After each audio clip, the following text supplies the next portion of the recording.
Kid Cudi, Passion, Pain, and Demon Slayin'. What a cool title for an album, man. I didn't know what to expect going in this one, as I don't with a lot of artists that we don't get into a lot. This is one of those. He tends to be very different, very unique. And I kind of like that about him, though.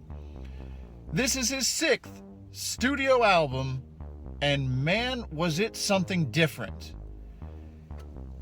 This is not necessarily a concept album, but is a 4-part themed album. The album is broken down into 4 acts. One is very different from the other. They go all over the place with different stuff, but it's really cool.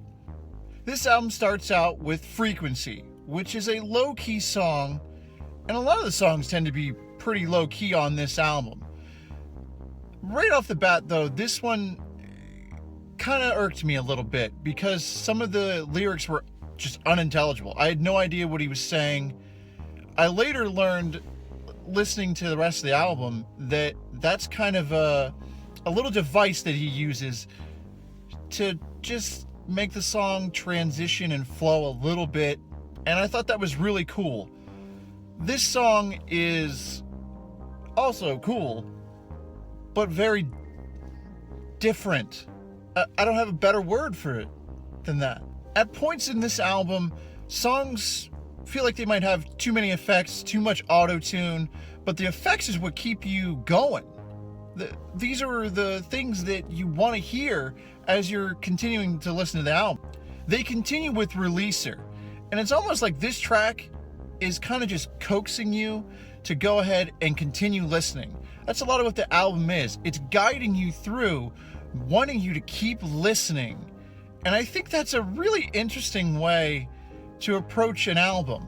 I don't know that we've heard an album like this year, and probably not in a long time, where it just guides you through the listen and is like, yeah, keep going.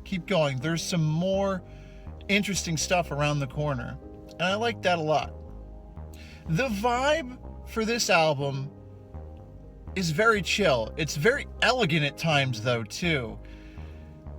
I feel like this guy can probably do anything he wants to do, and it might print money for him, and I really admire that about him. All In is a gem. I really like this song. It's very catchy, and it really showcases his vocal range, because on a lot of these tracks, you don't always know what's going on, but on this one, you really get the feeling that he put a lot of heart into it, and that's pretty admirable. Mentioned a little bit at the top, this doesn't feel like a concept album, but it does at times seem a little bit strange.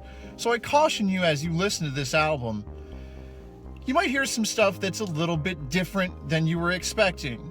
Keep listening though. There's a lot to be gained from this album.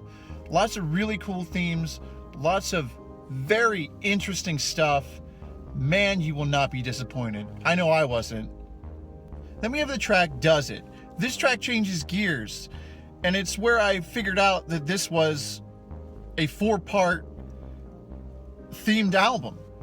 I didn't know until here, which maybe it's just me, but that was really cool that I had, to have that realization pretty far into the album.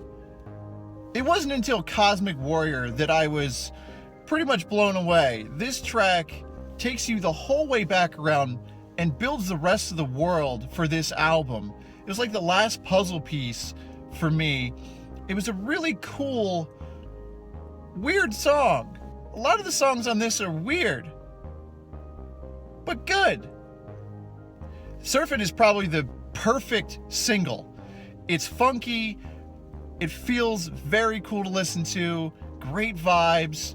Man, I really like that song. I'm glad they chose that as a single. I think that one is going to make this album get noticed more, and that's always good. So you probably can't tell if I actually even like this album. I do. I like the album. I think it's really good. I think you'll like it too. Check it out. Let me know your thoughts in the comments below. I'm really interested to see what everyone thinks. It's a very interesting album. I like it a lot. It's really, really cool stuff. Thanks for watching. We'll see you again here in the 10th aisle.